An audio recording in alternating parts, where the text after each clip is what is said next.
Good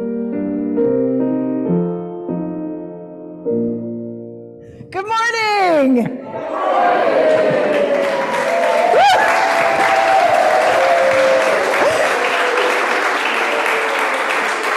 All right. I love the excitement. I'm the Reverend Rachael Hayes, minister of the Unitarian Universalist Society of Amherst. I use she, her pronouns, and I have a huge smile on my face today. Welcome to you, old friends and new, young and old, in the Zoom and in the sanctuary. You are an essential part of our celebration today. Whether today is your first or your 1,000th Sunday in our midst, we are stronger because you are with us. We are one people of many beliefs, many origins, sexualities, and genders. We are all growing, all learning, all loved. Just as you are welcome here. Today, we are celebrating the water ritual and our own coming back together. To those joining on Zoom, you might wish to have a small amount of water to pour as part of our water ritual, and everybody else in the sanctuary, we have water for you. If you did not remember your water today, that is fine. Come into this dear space. In body, in spirit, and take your place in it. Hear the creak of the floors, the piano's rich vibrations, the squeak of the chairs and the pews. Hear the rumble of generations of children growing up in this room. Hear the full breath in of wonder. Hear decades of brave people speaking the truth as they know it. Hear sutras, suras, chapters, and verses spoken in love. Hear reason finding new conclusions. Hear lovers of life honoring our beloved earth. Hear the many streams of wisdom we share flowing together around us. Each of us comes to experience this river, and each of us is a source adding our own piece of wisdom. Ever-changing, ever-present, the river belongs to all who choose to share its course. Let us enter the river, ever-changing, ever-present. Let us be present and open to change. Come, let us worship.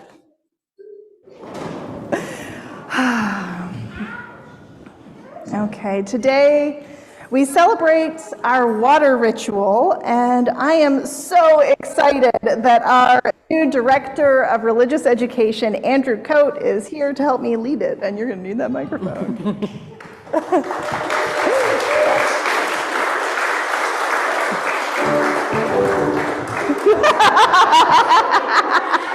Thank you so much. I'm so excited to be here. Like Rachel said, my name is Andrew Coate. I use he, him pronouns. And I come from a few pandemic years of being a stay-at-home dad for my 3 kids who are in the back. So I'm sure you'll hear them if you haven't seen them yet. And I most recently served as the Director of Religious Education at our congregation in Jamaica Plain.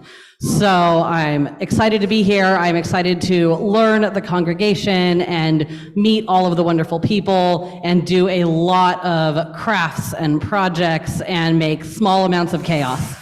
So with, one second.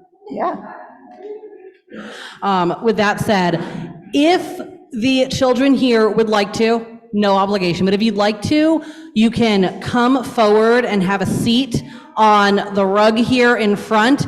Bring your crayon or your colored pencil and your giant paper water drop and your little order of worship if you want. No, it's really great to be here with all of these cool people. The adults, the children, those of us who feel like we've transcended both of those categories. It is so good. So this year we're going to talk about the 6 sources of Unitarian Universalism a lot. And today our water ritual celebrates the many sources of inspiration in our lives.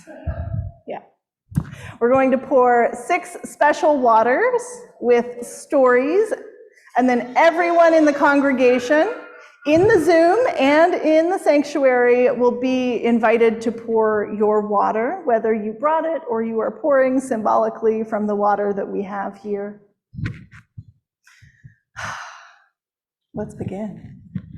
The water ritual, in different ways, came from a group of Unitarian Universalist women, including Carolyn McDade, who wrote some of our favorite hymns.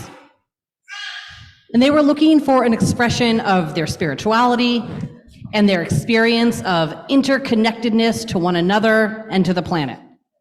So here's what they wrote about that water ritual that they started. Water is more than simply a metaphor. A metaphor just being something that stands for something else or makes you think of something else. Water is more than simply a metaphor.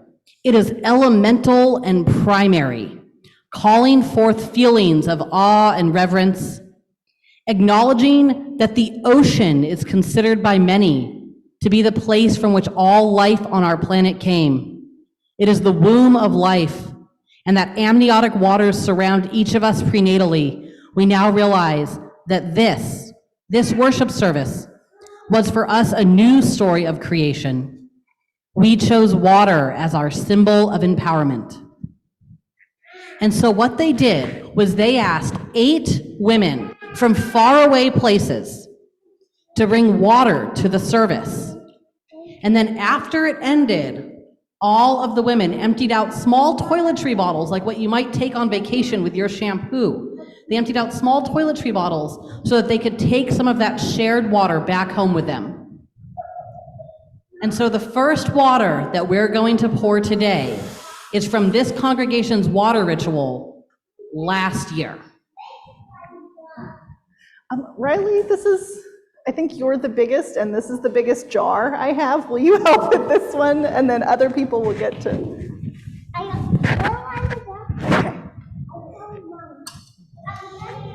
So why don't you come around? There we go. While this water is being poured, all of the children up front, or if there's anyone else left back in the congregation, what you could write on that big paper water drop you have is, what is a word you think of when you think of last year? Or you can draw a picture. You could ask a neighbor to help you write it. But what is something you think of when you think of last year? It might be about school or a holiday or anything like that. And so as we keep talking, you can think of what that word might be. I wonder what each of us would say, what we would think of to characterize the last year. Yeah. So I'm going to continue on with our stories. More than 100 years ago, Amherst was a very conservative place, at least religiously speaking.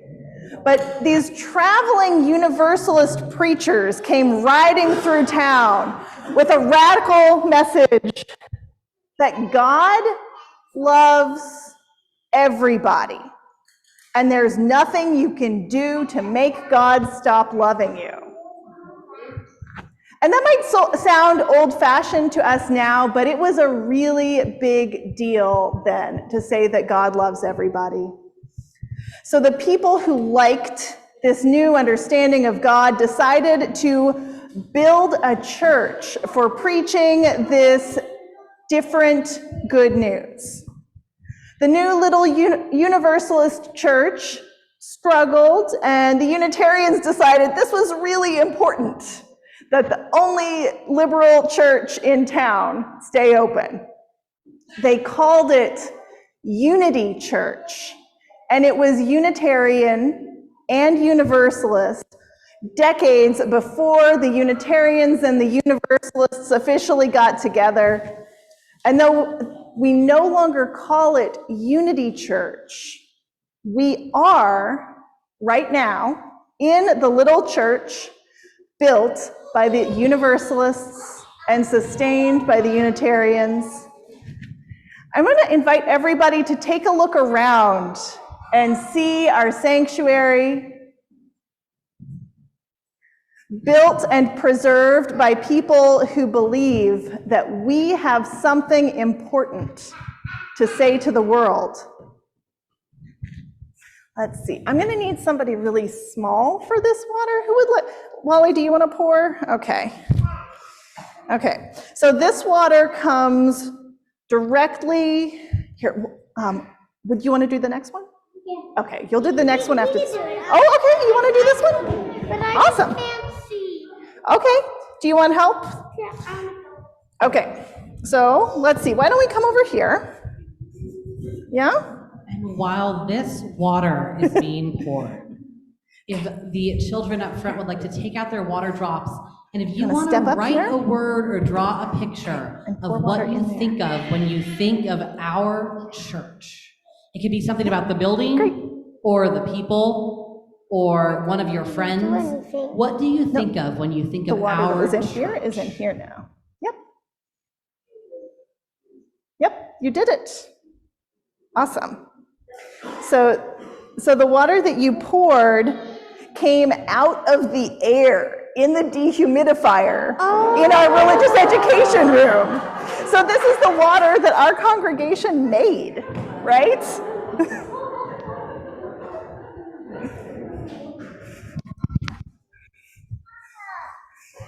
So many cool places to get water, right? Okay, so the first story that Andrew told was 42 years ago, and the one that we just heard was more than 100 years ago. But this third story is 800 years old. Long ago in Japan, a monk named Dogen wasn't finding what he needed to inspire his practice and search for enlightenment. So he went to China. He got in a boat and crossed the sea to China. And he was looking for a teacher who could help him on his path. He went to the big monasteries and listened to what they had to say, and some of it he liked and some of it he didn't, and this sounds very relatable. But they just weren't right for him. And then he found a teacher named Rujing who helped him understand this enlightenment that he was looking for. So Dogen took this knowledge and went back to Japan with the teachings and founded the Soto School of Zen. And this is a famous piece of Dogen's writing. It's called the Mountains and Water Sutra. Mountains and waters right now are the actualization of the ancient Buddha way, each abiding in its phenomenal expression, realizes completeness. Because mountains and waters have been active since before the empty eon, they are alive at this moment. Because they have been the self since before form arose, they are emancipation realization. This water comes from our friends at the Peace Pagoda, which we pour, and when we pour it, it reminds us that some of us seek close to home for truth, and some of us travel far. Okay. Wally, do you want to pour this one? Yeah. Okay, can you go around? Yeah. While that water is poured, if you want to look at your water drop again, and you could write a word or words or draw a picture of what you think of when you think of mountains and waters. Let me put there we go. So, those Universalists and Unitarians who started our congregation told a story about water that a lot of people tell. A story about somebody called God, and a story from the very beginning of the Bible. And it goes like I'm going to say, and there are some big arm movements that you could do if you want. If you want to act out God today, this is your invitation to play God. Yeah? Okay. So, when God began to create the heavens and the earth was complete chaos. Okay, can you give me 1 second of chaos, everybody? Okay. And darkness covered the face of the deep, while a wind from God, can you give me one breath of wind? Swept over the face of the waters. Then God said, "Let there be light." And there was light. And God saw that the light was, does anybody know this one? Good! And God separated the light from the darkness and called the light day and the darkness night. And there was evening and there was morning the first day. And God said, "Let there be a dome in the midst of the waters, and let it separate the waters from the waters." Can you make a dome? Yeah. So God made the dome and separated the waters that were under the dome from the waters that were over the dome. And it was so. God called the dome sky. And there was evening and there was morning, the second day. And God said, "Let the waters under the sky be gathered into one place, and let the dry land appear." And it was so. God called the dry land earth, and the waters that were gathered together God called seas. And God saw that it was good. And then God said, "Let the earth grow plants with seeds and fruit trees." And it was so. The earth grew plants, the plants with seeds and fruit trees, and God saw that it was good. And there was evening, and there was morning, the third day.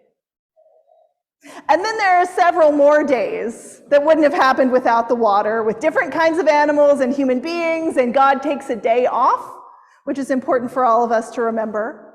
And those are all good too.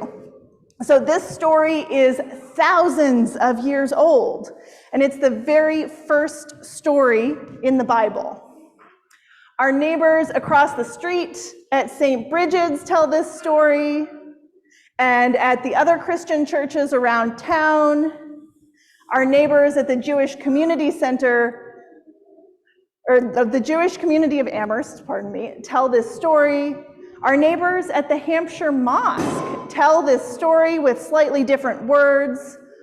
More than half of the people in the whole world know this story about how creation came from water, even if we don't all believe it the same way. So the next water we pour is from our Jewish and Christian neighbors to remember how much we have in common, thank you, Wally, with people all over the world when we share stories. Who wants to pour this one? Marco, yeah. And as we pour this water, if you want to find your water drops, which should now be getting very full of words or pictures, can you just write something good on your water drop? Something you like, something that makes you happy or feel good.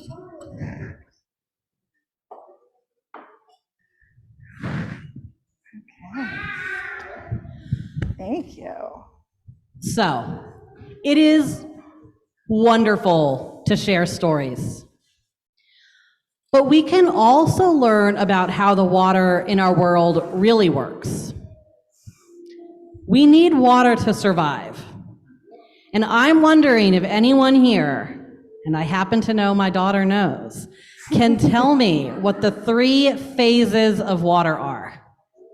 Can you tell me one? Liquid. Liquid. Solid. Solid. And Gas. gas. Liquid, solid, and gas. So liquid water, solid water, like ice or snow, and gas, water vapor, like what we got from the dehumidifier in our RE space. There's water in the air that you're breathing right now.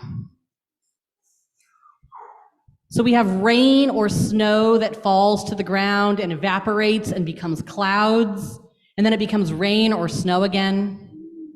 Water that moves across the land or through the earth and up the stalks of plants. We all need water to grow. And we drink water like other animals, but we also use water to grow our food. And we need water to stay healthy and for our planet to stay healthy. So I'm wondering if anyone would like to share a way that they have used water in the last week or so. Would anyone like to share? We used water to make popsicles. Water to make popsicles, that is possibly the best answer I could have heard. With sugar. Yeah, I mean, a water popsicle is just a giant ice cube. Watering plants. Watering plants is so important. So we use water in so many ways every day. And so we know about this water from science, right? And so the next water that we're going to pour is the water that comes out of our pipes. It's called tap water. And it is water that is so important for our lives, and we don't even think about it a lot of the time.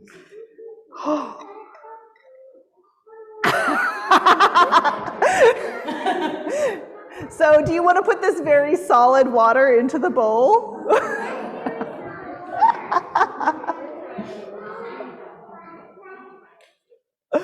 All right. And then the part that melted too is the liquid water. Yeah. Awesome. Thank you. So we have one more story today. And this might be the oldest one. The people of this land who have lived here for thousands and thousands of years are known as people of the fresh water, meaning they live inland and not on the ocean. Nipmuc people and their Algonquian relatives tell a creation story that goes something like this. The Creator looked down and saw a giant turtle swimming in the waters that covered the earth. And turtle was carrying eagle, owl, crow, deer, fox, turkey, muskrat, and beaver on his back. This is a very big turtle. The Creator joined them in the form of a hare and told the crow to search the water, asking him to find some brown earth to make an island. But the crow came back without any water, without any earth. So the Great Spirit sent all the others, and they all came back without anything.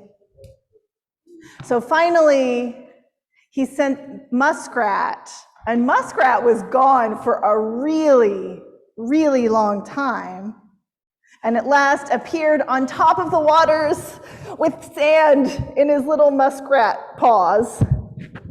And from this, the Creator made the land, and the animals and the birds and the people to live in the forests. And then the great snake came out from his hiding place underneath the sea and joined them. And the muskrat still shows his knowledge of how the world was made by making his house in the shape of a dome. And the people who watched the muskrat made their houses in the shape of a dome also. So to remember that we share this land with native people who have cared for it for thousands of years and continue to ask us to live in healthy relationship with the earth and all living things, we pour water from our beloved Connecticut River. Does anybody want to pour this Connecticut River water? Letty, yeah. And as that water is poured, I would like to invite you one last time on your big raindrop to write a place where there is water that is special to you. Maybe that's a river or a stream near your house, or a place you go on vacation every year. Maybe that's water near where you grew up that you now live far from. Or maybe it's water that's run through your backyard your whole life. So I invite you to write down a place where water is special to you. So we have poured 6 different water from stories, and now it is time to pour all of the waters that we have brought today. So as you are moved, come forward by the aisles and pour a little bit of water into the bowl, probably not your whole bottle, because I know I always bring a lot and then we don't want to overflow the bowl.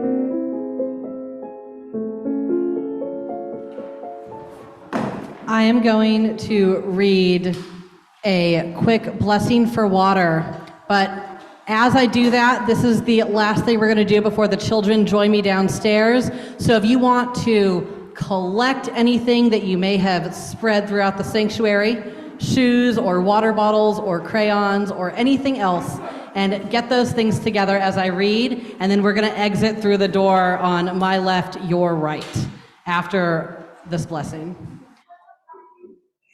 Blessing? That's a good question.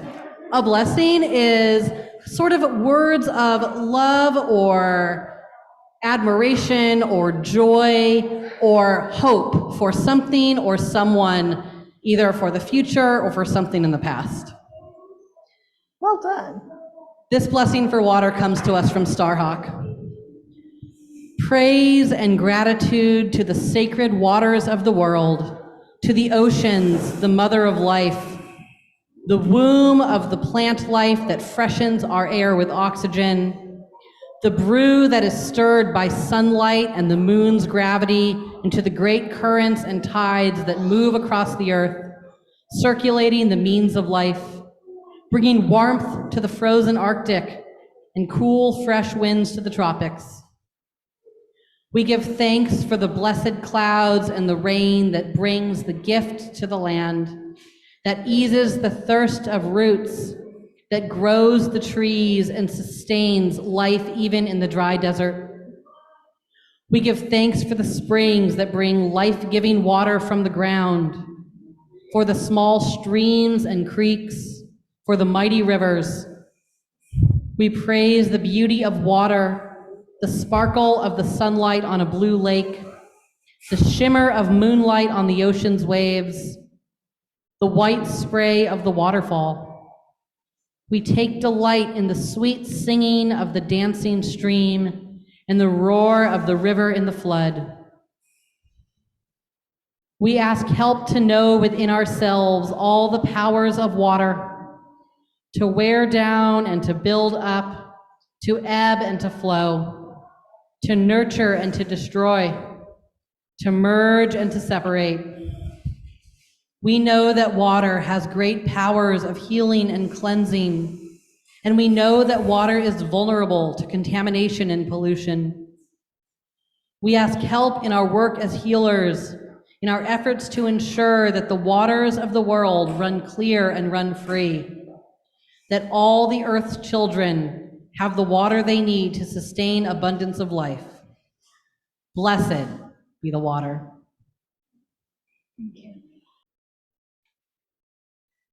This summer has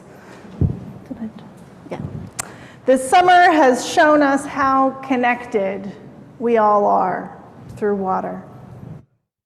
Droughts, floods, record heat waves, no drinking water in Jackson, Mississippi, sunken ships exposed, warnings of famine that follows drought. We are water.